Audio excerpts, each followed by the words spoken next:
Good morning, students. As we have been revising our Flamingo in the same series, today I am going to teach you A Thing of Beauty, poem 4 once again.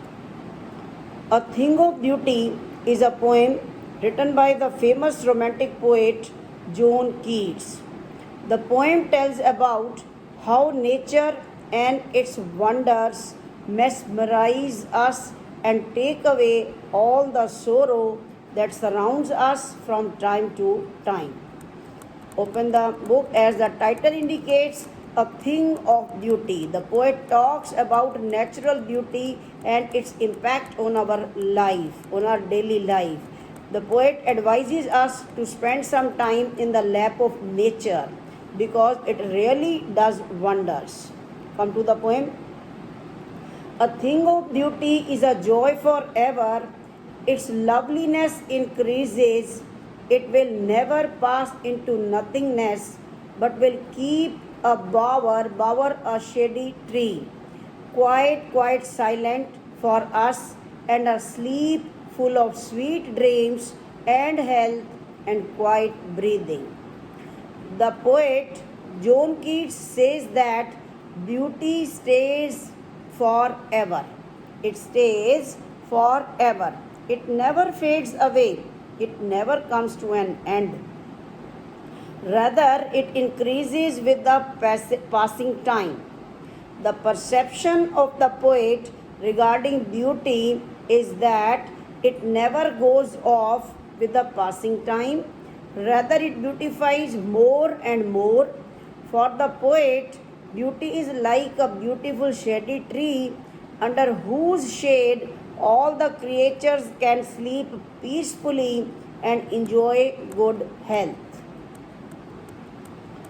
You know, trees are exhaling oxygen and we are inhaling oxygen. So, trees purify the air also.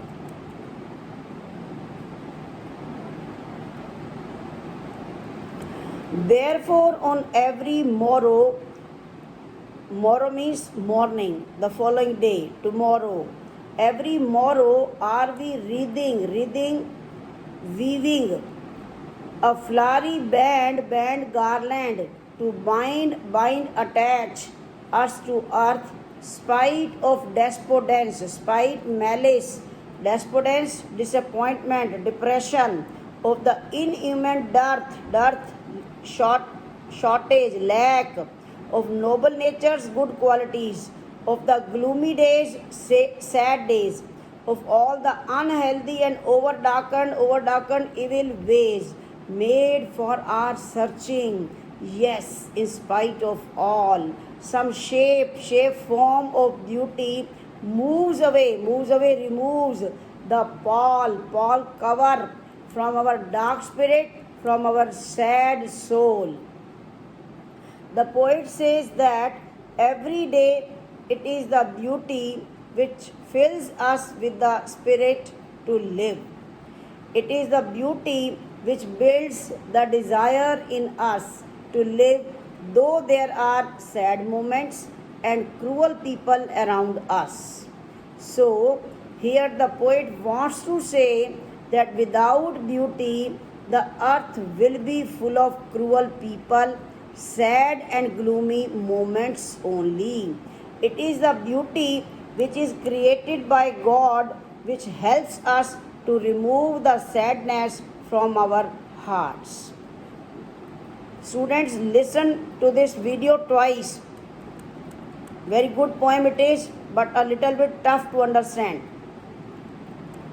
Such the sun, the moon, trees old and young, sprouting a shady boon for the simple sheep, and such are daffodils. Simple sheep, SS, such as, so it is alliteration.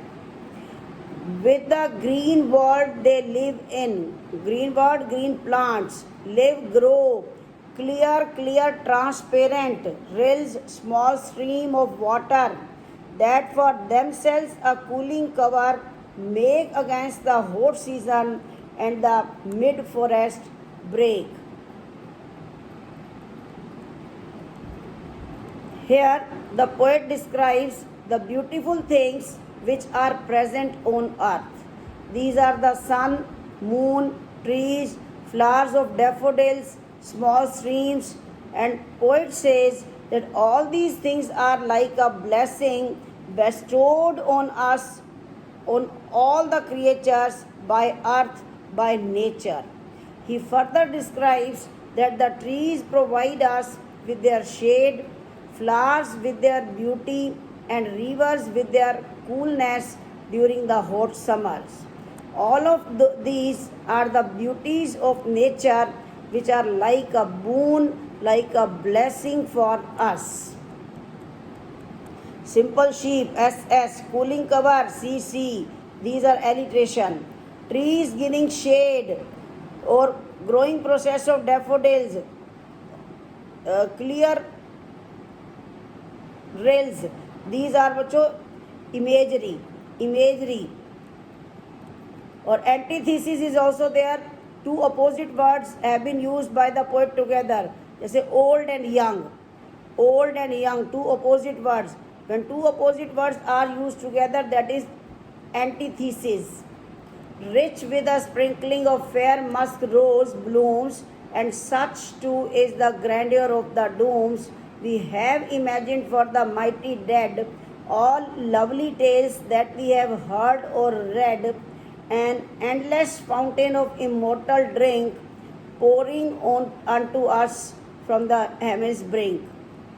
Yes, grandeur, high rank or socially important, mighty, powerful, enormous, immortal, everlasting, never dying, brink, edge. The poet further carries on with the description of the more beautiful things present on earth, such as the beautiful musk roses which have, these are wild roses, musk roses which have such a nice fragrance. Then he describes the tales of the mighty warriors who laid their lives for their countries or for humanity. He says that these beautiful things are the gifts from God for all of us. They are like a nectar given by God to us, and these are those beauties which are immortal and give a reason to live on this earth despite having so many sorrows in our life. We call our ancestors mighty because of their wonderful actions, which are recalled by us, which are remembered by us from time to time. The poet again and again emphasizes on the truth that natural beauty is everlasting, it is given to us by God, it lives forever, or in spite of so many sorrows and miseries in life, we want to and we should live on this earth happily. Thank you.